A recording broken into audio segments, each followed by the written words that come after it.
Hey guys, once again, welcome to our YouTube channel. Subscribe to it and don't forget to press the bell icon. Okay guys, आज हमने बात करनी है अपने एक और आइल्स एकेडमिक राइटिंग टास्क 1 से मुतालिक उसकी सब कैटेगरी से। और आज का हमारा टॉपिक है ग्राफ विद ए ट्रेंड। जैसे कि अब तक मैं अपने प्रीवियस वीडियोस में आपको बाकी सब कैटेगरीज के बारे में ब्रीफली एक्सप्लेनेशन दे चुकी हूँ, जिसमें हमारे पास कंपैरेटिव ग्राफ्स हैं, प्रोसेस डायग्राम है और मैप्स है। तो आज मैंने सोचा कि क्यों ना ग्राफ विद ए ट्रेंड की भी आपको एग्जांपल दी जाए, क्योंकि ग्राफ विद ए ट्रेंड भी बहुत इंपॉर्टेंट है। और ये ज़्यादा इंपॉर्टेंट क्यों है? क्योंकि इसके अंदर दीगर 4 सब कैटेगरीज हैं और स्टूडेंट्स इसमें बहुत कंफ्यूज हो जाते हैं और उनसे डिस्टिंग्विश नहीं होता कि ये कौन सी कैटेगरी है। तो आज मैं आपको बाकी 4 कैटेगरीज के तो सिर्फ नाम बताऊंगी और उसमें से एक सब कैटेगरी को आज मैं ब्रीफली एक्सप्लेन करूंगी। सो फर्स्ट ऑफ ऑल, हमारे पास ग्राफ विद ए ट्रेंड होता क्या है, इसका मतलब क्या होता है, तो वो मैं आपको अब बताती हूँ। सो फर्स्ट ऑफ ऑल, अगर question is what is graph with A trend, ये होते क्या हैं, इनका मकसद क्या होता है और इनको हमने कैसे आइडेंटिफाई करना होता है। सो graph with A trend basically किसी भी ट्रेंड से रिलेटेड आपका ग्राफ होता है और ये आपका वो ग्राफ होता है जो कि कंटिन्यूस आपके वहाँ मूवमेंट इसकी हो रही होती है। अब इसकी मूवमेंट से मुराद ये नहीं है कि ग्राफ वहाँ पे कोई एनिमेशन आपको दे रहा होगा, ऐसी कोई बात नहीं है, लेकिन आपके पास जहाँ पे वो ग्राफ बना होगा, जो उन्होंने फिगर दी होगी, उसमें आपको मुसलसल नजर आ रहा होगा कि पहले वो थोड़ा सा राइज कर रहा है, देन वो थोड़ा सा डाउनफॉल आ रहा है, देन उसमें राइज आ रहा है, देन डाउनफॉल आ रहा है। तो इस तरह का जो ग्राफ होता है उसको हम कहते हैं ग्राफ विद ए ट्रेंड, क्योंकि वो किसी ना किसी तरह का आपको ट्रेंड जो है वो शो कर रहा होता है। समटाइम्स वो आपके इन्फ्लेशन रेट को जो है वो शो कर रहा होता है कि आज से 5 साल पहले इन्फ्लेशन रेट क्या था और अब आजकल यानी इस वक्त प्रेजेंट स्टेज में इन्फ्लेशन रेट क्या है। इसी तरह वो डिफरेंट चीज़ों के बारे में भी होता है, जैसे किसी चीज़ का और ट्रेंड बता रहा हो कि अब ज़्यादा इलेक्ट्रॉनिक मीडिया को जो है वो देखा जाता है, प्रेफरेंस दी जाती है as compare to newspapers and magazines वगैरह। सो समथिंग लाइक दैट, जो इस तरह का ग्राफ होता है जिसमें आपको एक मुसलसल एक कंटिन्यूस ट्रेंड नजर आ रहा है कि पहले वो वहाँ पे अप था, देन वो down, then up, then down. तो इस तरह के ग्राफ को हम कहते हैं ग्राफ विद ए ट्रेंड। अब जैसे मैंने आपको पहले बताया कि ग्राफ विद ए ट्रेंड में भी टोटल 4 टाइप्स होती हैं, तो इसमें से आज हम बिल्कुल पहली टाइप को जो है डिस्कस करेंगे, जो कि है लाइन ग्राफ्स। लाइन ग्राफ्स के होते हैं कि आपके पास जो ग्राफ होता है उसमें आपको लाइंस के तौर पे उन्होंने शो किया होता है कि ट्रेंड यहाँ पे थोड़ा सा ग्राफ अपवर्ड्स नजर आएगा, then downwards, then upwards, then downwards. तो लाइन ग्राफ इस तरह का होता है। मीन्स मैं अगर आपके सामने इसकी एक छोटी सी आपको एग्जाम्पल बताऊँ, लेट्स सपोज कि हमारे पास ये एक ग्राफ है, ठीक है। लेट्स सपोज जहाँ पे वो अपने एम्प्लॉयज की एक कंपनी है जो कि सैलरीज जो है उसको बता रही है, ठीक है। वाई एक्सिस पे उसने सैलरीज शो कर दी, जबकि एक्स एक्सिस पे उसने अपने एम्प्लॉयज का नंबर शो किया, मीन्स नंबर ऑफ एम्प्लॉयज, ठीक है। अब यहाँ पे अगर हम इसको यूं डिजाइन करें, लेट्स सपोज सैलरी पहले यहाँ पे है हमारे पास, let's suppose 5K, then we have 10K, then 15K, then 20K and so on. और इस तरह यहाँ पे एम्प्लॉयज़ को हम यूँ करें कि यहाँ पे हमारे पास जो है वो 5 एम्प्लॉयज़ हैं, फिर 10 एम्प्लॉयज़ हैं, फिर 15 एम्प्लॉयज़ एंड सो ऑन। सो अब ग्राफ विद ए ट्रेंड में जो लाइन ग्राफ है वो किस तरह क्रिएट होगा, ठीक है। ये तो हमारा हो गया 0, ठीक है। उसके बाद अगर 5 एम्प्लॉयज़ को कंपनी दे रही है, लेट्स सपोज 5K सैलरी, ये एनुअल मंथली सैलरी हम इसको कर रहे हैं, ठीक है। अब इसको मंथली यहाँ पे मेंशन कर ले ताकि आपको ज़्यादा अच्छे से एक्सप्लेन हो जाए, ठीक है। मंथली सैलरीज हैं, देन फिर आप देखेंगे कि 5 से ज़्यादा जो एम्प्लॉयज़ हैं उनको अगर वो दे रही है यू मीन 7K, देन फिर वो आपके पास जो नंबर ऑफ 8 एम्प्लॉयज़ अगर, तो उसको वो दे रही है, ठीक है, 8 एम्प्लॉयज़ होती है, यहाँ पे इसको यूँ कर दे 10K। देन फिर आप देखेंगे कि एम्प्लॉयज़ थोड़े से 10 से ज़्यादा हुए हैं, तो यहाँ पे वो इसको दे रही है, लेट्स सपोज यहाँ पे 15K। देन फिर एकदम नंबर ऑफ एम्प्लॉयज़ भी उसके गिर जाते हैं, ठीक है, और वो यहाँ पे आपको दे रही है लेट्स सपोज इतना, ठीक है।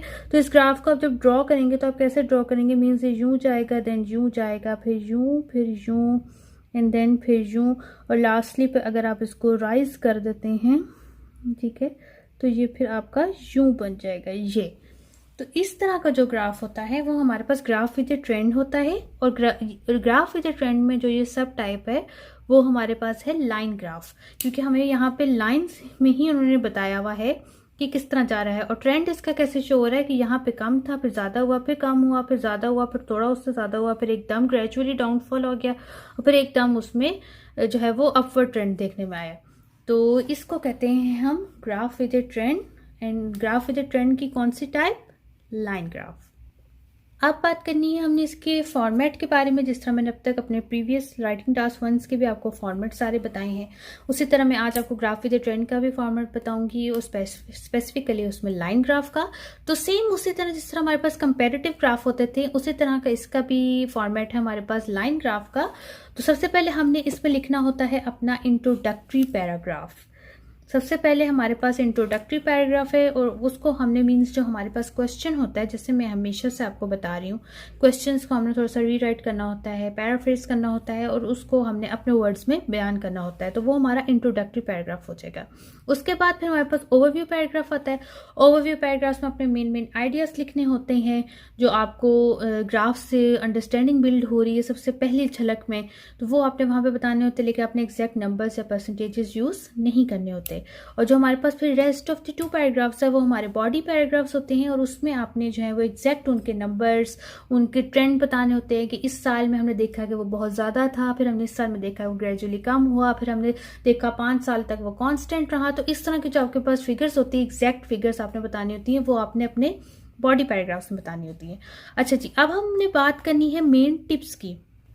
तो मेन टिप्स हमारी क्या है लाइन ग्राफ्स के स्पेसिफिकली? सबसे पहली बात तो यही कि जो आपने इंट्रोडक्टरी पैराग्राफ लिखना है, मीन्स जो इंट्रोडक्शन आपने लिखना है, उसको आपने लाइन ग्राफ से ही निकालना है, लेकिन उसको आपने पैराफ्रेज लाजमी करना है। अगर आपने उसको पैराफ्रेज ना किया और आपने सेम एज इट इज उसी बात को ही घुमा फिरा के लिख दिया, तो आपके नंबर डिडक्ट हो जाएंगे। बहुत सारे स्टूडेंट्स ये गलती करते हैं कि क्वेश्चन में जो चीज़ उन्होंने एंड पे लिखी होती है उसको फर्स्ट पे लाके लिख देते हैं, जो फर्स्ट में लिखी होती है उसको एंड पे लाके एज इट इज लिख देते हैं, उसको रीराइट नहीं करते, और इस वजह से उनका वो जो इंट्रोडक्शन होता है उसमें से उनके मार्क्स डिडक्ट हो जाते हैं। So first of all you have to paraphrase it. सबसे मेन चीज है आपने पैराफ्रेज करना होता है, और उसमें कोई मुश्किल बात नहीं होती। जस्ट जो बात उन्होंने, जिन वर्ड्स को उन्होंने यूज करके वो बात की है, आपने सेम वो वर्ड्स यूज नहीं करने, आपने वो वर्ड्स अपने यूज करने हैं। और बस जैसे उन्होंने कोई चीज स्पेसिफिकली लिखी है, जैसे कोई बैंक का नेम लिखा हुआ है, किसी कंट्री का नेम लिखा हुआ है, या नंबर ऑफ ईयर्स उन्होंने मेंशन किए हैं, वो आपने एग्जैक्ट रखनी है। सेकंड जो है वो ये है कि आपने जो उनमें से आपको मोटी मोटी आपको इन्फॉर्मेशन मिलती है, जिसे आप देख के बता सकते हैं कि हमारे पास पहले 5 इयर्स में जो हमने देखा कि बहुत डाउनफॉल रहा, और नेक्स्ट 5 इयर्स में हमने देखा कि वो एकदम बूस्ट होगी। तो इस तरह के जो मोस्टली आपने मेन पॉइंट्स है वो आपने अपने ओवरव्यू पैराग्राफ में लिखने होते हैं, लेकिन आपने कोई नंबर यूज नहीं करना, सिर्फ हमने जस्ट की पॉइंट्स, की फीचर्स यूज करने। सेकंड आपके पास जो है, फिर थर्डली जो आपके पास आती है मेन टिप, वो ये है कि आपने अपना बॉडी पैराग्राफ बहुत ध्यान से लिखना है। उसमें आपने इस चीज़ का खासा ख्याल रखना है कि आपके बॉडी पैराग्राफ के जो सेंटेंसेस हैं उनमें नंबर्स हों, एग्जैक्ट फिगर्स हों, परसेंटेजेस हों, जो कि आपके ग्राफ में उन्होंने शो किया है। लेट्स सपोज अगर उन्होंने कोई परसेंटेज रेशियो बताई है, तो वो एग्जैक्ट यूज हुई हो कि इस साल में हमने देखा कि 75% था ट्रेंड, लेकिन फिर हमने देखा कि नेक्स्ट 5 ईयर्स में, मीन्स जैसे 2015 में हमने देखा कि वो 75 से गिर के 50% तक आ गया। तो इस तरह के जो आपने मेन परसेंटेजेस, एग्जैक्ट नंबर्स जो हैं, वो आपने अपने बॉडी पैराग्राफ्स में लिखने। तो चले गाइस, ये तो होगी मेन टिप्स और प्रॉपर फॉर्मेटिंग लाइन ग्राफ की। और अब हमने जो है, मैंने आपके साथ एक एग्जांपल शेयर करनी है। मैं आपको एक लाइन ग्राफ दिखाऊंगी, ग्राफ विद ए ट्रेंड की। तो फिर हमने इसी तरह उसमें से हमने सबसे पहले उसकी देखनी है पहली झलक, और पहली झलक देखने के लिए अक्सर लोग जो होते हैं वो बहुत बेताब होते हैं। तो आई होप कि आप लोग भी लाइन ग्राफ की पहली झलक देखने को बहुत बेताब हैं। तो आइए फिर हम उसकी झलक देखते हैं, और उसके बाद फिर मैं 1 बाय 1 इसी तरह उसकी प्रॉपर फॉर्मेटिंग से आपको बताऊंगी कि आपने इसका इंट्रोडक्शन कैसे लिखना है, किस तरह से आपने उसको पैराफ्रेज करना है, देन फिर आपने ओवरव्यू किस तरह का लिखना है, और देन फिर बॉडी पैराग्राफ्स। तो चले फिर स्टार्ट करते हैं। ओके गाइस, तो ये रही हमारी फर्स्ट लुक, मींस पहली झलक हमारे उस लाइन ग्राफ की, means graph with A trend की जो सब कैटेगरी है लाइन ग्राफ की। तो यहाँ पे जैसे आपको नजर आ रहा है, तो सबसे पहले आपने जो है वो ग्राफ से क्या नजर आ रहा है कि कोई किसी साल में चीज़ ज़्यादा थी, फिर किसी साल में कम थी, फिर किसी साल में ज़्यादा थी। अच्छा, सेकंड बात ये कि उन्होंने एक ही ग्राफ में 3 चीज़ें दिखाई हुई, क्योंकि कंपैरिजन सारी बातें वो हमसे डिमांड कर रहे होंगे। तो आपने जो है इस चीज़ का खास ख्याल रखना है। और ये आपको हमेशा आपके जो आइल्स का रियल एग्जाम होता है उसमें आपको कलर्ड ही मिलती हैं डायग्राम, क्योंकि उसमें कलर से सारी बात उन्होंने डिफ्रेंशिएट किए में। तो लाइन ग्राफ है ये, तो उन्होंने जैसे यहाँ पे बताया हुआ है कि हमारे पास जो है क्या है, ये कंजप्शन ऑफ स्प्रेड्स है। नीचे उन्होंने वाई एक्सिस में जो है वो नंबर ऑफ ईयर्स दिए हुए हैं, स्टार्टिंग फ्रॉम 1981 टिल 2007। और वाई एक्स एक्सिस पे सॉरी उन्होंने जो है वो उन्होंने नंबर ऑफ ग्राम्स शो किए हैं, starting from 0 and ending till 180। So first of all we have to read the question. So what is our question? Our question is, the graph below shows the consumption of 3 spreads from 1981 to 2007. So यहाँ पे उन्होंने हमें क्या बताया हुआ है कि हमारे पास ग्राफ ने क्या शो किया हुआ है, ट्रेंड शो किया हुआ है डिफरेंट टाइप्स ऑफ कंजप्शन, यानी consumption of 3 spreads. Which spreads? So first of all we have margarine, then we have low fat and reduce spreads, and then butter. So यहाँ पर उन्होंने चिकन स्प्रेड का जिक्र नहीं किया, क्योंकि आई होप कि इतने पुराने सालों में शायद चिकन स्प्रेड नहीं थी, बट अगर आजकल देखी जाए तो उसकी रेशो काफ़ी ज़्यादा है, और मुझे खुद भी चिकन स्प्रेड बहुत पसंद है. बट यहाँ पर उन्होंने बात नहीं की, तो क्या कर सकते हैं, अब उनका अपना असूल था, अपनी उनकी मर्जी थी, तो हम तो कुछ नहीं कर सकते. सो यहाँ पर उन्होंने ब्लू लाइन से शो किया हुआ है मार्जरीन. सो यहाँ पर अगर आप देखें तो आपको क्या नज़र आ रहा है कि हमारे पास मार्जिन जो है वो 1981 में जो है वो it's less then 100 means approximately 90 grams, और उसके बाद 1986 में इट्स एग्जैक्टली 80. एंड देन हमें फिर आगे देखने में आ रहा है कि 1991 से लेके 1996 तक जो है वो 100 ग्राम्स पे वो कांस्टेंट रही है, और देन फिर उसमें से ग्रेजुअली डाउनफॉल आता आता आता आता 2007 में वो जस्ट 40 ग्राम्स तक रहेगी. सो इस तरह की जो मोटी मोटी चीज़ है आपने वो अपने ओवरव्यू में बतानी होती है, लेकिन आपने ये परसेंटेज नहीं बतानी है. जैसे मैं आपको यहाँ ये बता रही थी कि वो स्टार्टिंग में जो है वो 90 थी, बट एंडिंग पे वो जस्ट 40 थी, तो ये चीज़ आपने बॉडी पैराग्राफ में बता दी है. ओवरव्यू पैराग्राफ में हम क्या बता सकते हैं कि वो यानी जब 1981 में देखा तो वो बहुत ज़्यादा उसकी डिमांड थी, फिर बीच में हमने जाके देखा 1991 से 1996 तक जो है वो कांस्टेंट रही, लेकिन फिर उसमें एकदम ग्रेजुअली जो है वो डाउनफॉल आया, वो उसकी डिमांड पहले की निस्बत बहुत कम होगी, क्योंकि पहले 90 थी और अब जस्ट 40 है. तो इसी तरह फिर उन्होंने जो हमारे पास दूसरी है वो है लो फैट एंड रिड्यूस स्प्रेड्स. तो उसको उन्होंने पिंक लाइन में शो किया है, और पिंक लाइन हमारी स्टार्ट कहाँ से हो रही है, हमारी स्टार्ट ही यहाँ से हो रही है. तो इसकी ज़्यादातर जो मांग है वो आई ही 1996 में है. सो 1996 में थी वो आप कह लें 10 ग्राम्स के करीब. उसके बाद फिर सडन उसमें बूस्ट आया, और 2001 में वो हो गई है हमारे पास जनाब कोई आप कर ले 85 ग्राम्स तक. और फिर हमारे पास उसमें से सडनली जो हमारे पास ग्रेजुअली उसमें डाउनफॉल आया है, और 2007 में वो लगभग 40 ग्राम्स के करीब ही रह गई है. तो इसी तरह हमारे पास बटर है.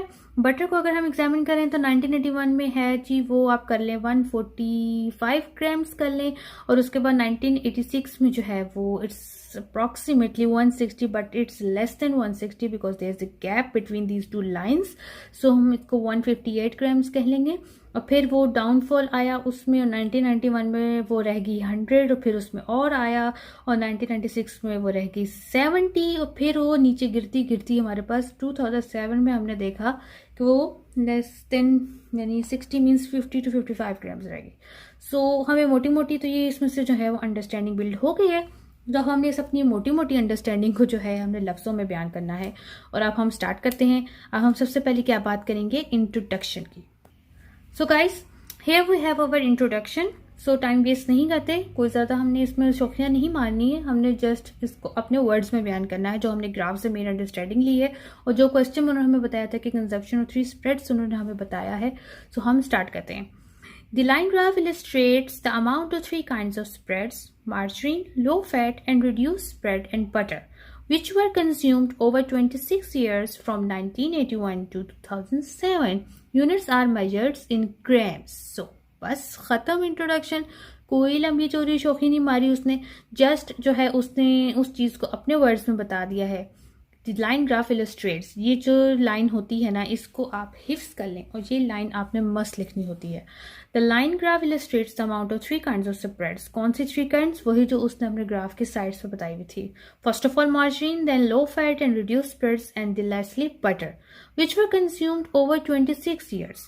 सो उसने ज़रा सा अच्छा इम्पैक्ट करने के लिए कि जी आपने जो मुझे साल लिख के दिए थे 1981 से 2007, मैंने उसको कैलकुलेट किया है और मुझे पता चल गया कि ये 26 सालों की बात हो रही है। सो उसने यहाँ पे ये लिख दिया है which were consumed over 26 years from 1981 to 2007 and units are measured in grams. So बात पूरी खत्म, फिनिश एंड। तो हम अब नेक्स्ट चलते हैं ओवरव्यू पैराग्राफ की तरफ। सो गाइस, ओवरव्यू पैराग्राफ में क्या करना है, हमने कोई डिजिट्स, कोई एग्जैक्ट फिगर्स, कोई exact numbers, percentage, nothing, grams कुछ नहीं बताना, जस्ट हमने ट्रेंड्स को बताना है। तो हमने उसको किस तरह बताना है, स्टार्ट करते हैं।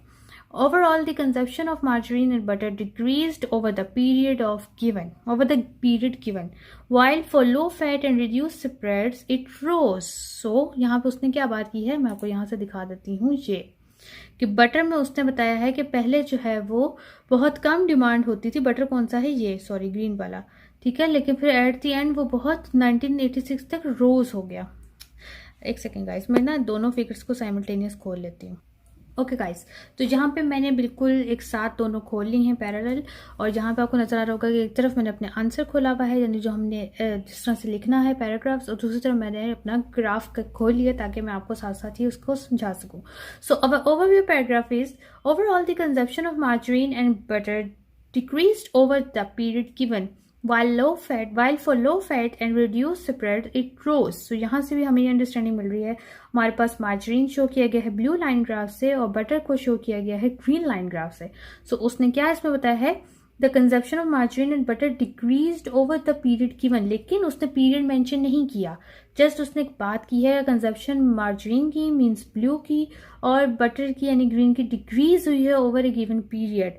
जबकि उसने साथ ही में बात की है कि जो हमारे पास दूसरी कैटेगरी है लो फैट एंड रिड्यूस स्प्रेड की, उसकी रोज हुई है, लेकिन उसने ये नहीं बताया कि कितने ग्राम्स रोज हुई है और कितने ग्राम्स जो है रिड्यूस हुई है और किन किन टाइम पीरियड में वो हुई है, इसका कोई जिक्र नहीं है। सेकेंडली भी उसने क्या कहा है, eight the start of the period butter was the most popular spread. यहाँ से अगर हमें नजर आ रहा है कि यहाँ पे बहुत पॉपुलर था, क्योंकि देखिए सबसे ज्यादा यहाँ पे अप्रॉक्सीमेटली 160 ग्राम्स के करीब जो है वो बटर को है किस सन में, 1981 से आगे, मीन्स 1986 से कुछ पहले है, बट उसने exact number of year mention नहीं किया। उसने जस्ट लिखा at the start of the period butter was the most popular spread which was replaced by margarine from 1991 to 2001। So उससे रिप्लेसमेंट होगी उसकी। And following that low fat and reduced spreads became the most widely used spread in the final years. So आपने इस तरह का अपना overview paragraph लिखना है कि आप उसमें ट्रेंड की अंडरस्टैंडिंग जो एग्जामिनर को बहुत अच्छे से दे सको कि हमने आपकी तीनों चीज़ों को देख लिया है और हमें पता चल गया कि यानी पहले उसकी ज़्यादा थी डिमांड, फिर उसकी ज़्यादा थी, फिर उसकी ग्रेजुअली कम हो गई, फिर फाइनल ईयर्स में हमने देख लिया कि सबसे ज़्यादा यूज़ होने वाली कौन सी चीज़ थी। तो ये हो गया हमारा ओवरव्यू पैराग्राफ। अब हमने बात करनी है अपने बॉडी पैराग्राफ्स की। ओके गाइज, अब हमने बात करनी है अपने बॉडी पैराग्राफ की। सो स्टार्ट करते हैं। With regards to the amount of butter used, it began at around 140 grams and then peaked at 160 grams in 1986। वही बात जो मैंने आपको पहले उर्दू में बताई थी, उसने वही बात इंग्लिश में बताई है। सबसे पहले हमने अगर बटर के अमाउंट को देख लें, क्योंकि सबसे ज़्यादा ग्राफ ही पीक पे उसका जा रहा है, तो उसने यही कहा था कि 140 ग्राम से वो स्टार्ट हो रहा है और उसके बाद वो 160 ग्राम्स तक अप्रॉक्सीमेटली पहुंच जाता है, कब, 1986 में। सो यही बात उसने की है। Before falling dramatically to about 50 grams in the last year. So वो डायरेक्टली यहाँ पे आ गया कि लास्ट ईयर में, मीन्स 2007 था, उसने उसको मेंशन नहीं किया, लास्ट ईयर में वो 50 ग्राम्स रह गया। Likewise, approximately 90 grams of margarine was eaten in the first year। सो अब वो मार्जरीन की बात कर रहा है, तो वही 90 ग्राम्स जो मैंने आपको बताया था कि फर्स्ट ईयर में 90 ग्राम्स जो मार्जरीन है वो ईटन हुआ था, after which the figure fluctuated slightly and dropped to a low of 40 grams in 2007। So guys, इसमें कोई मुश्किल नहीं है, वही बात जो मैंने आपको उर्दू में बताई है, आपने वही बस इंग्लिश में बतानी है। बस आपने जो है वो लिंकिंग वर्ड्स का बहुत ख्याल रखना। जैसे उसने यहाँ पे लाइकवाइज यूज़ किया है, फिर उसने यहाँ पे बताया है कि फिगर फ्लक्चुएटेड है, बिफोर फॉलिंग ड्रामेटिकली है। सो जो इस तरह के वर्ड्स होते हैं ये आपके बैंड्स को एकदम बूस्ट देते हैं। सो अब हमने बात करनी है बॉडी पैराग्राफ 2 की। सो गाइस, हमारा बॉडी पैराग्राफ 2 क्या होगा, यानी लास्ट पैराग्राफ है जो रिमेनिंग डिटेल्स है, जिसमें हमारे पास लो फैट जो है वो मार्जरीन, आई गेस इसको उसने कहा था, लो फैट एंड रिड्यूस स्प्रेड्स जो है, सो इसकी डिटेल हमारे पास रह गई है। तो हम इसको स्टार्ट करते हैं। ऑन दी अदर हैंड, अगर आपको क्लियरली विजिबल हो तो, वरना मैं इसको जो है वो यहाँ से यूँ करीब भी कर सकती हूँ ताकि आपको इसका व्यू अच्छा आ जाए। ठीक है। On the other hand the consumption of low fats and reduced spreads only started in 1996 at about 10 grams. So किसकी बात हो रही है हमारे पास? Low fat and reduced spread. So इस रेड वाले ग्राफ की। सो यहाँ देखा है कि हमने बाकी हमारे पास दोनों जो चीज़ें थी वो हमारे पास प्रीवियस ईयर्स में भी अवेलेबल थी, लेकिन ये जो है सिर्फ 1996 से ही स्टार्ट हुई है। और कितनी? Just 10 grams. This figure which reached a high of just over 80 grams. So यहाँ पे जहाँ वो पहुंची 80 grams 5 years later यानी 2001 में fell slightly in the final years to approximately 70 grams in 2007. So बात खत्म, फिनिश एंड।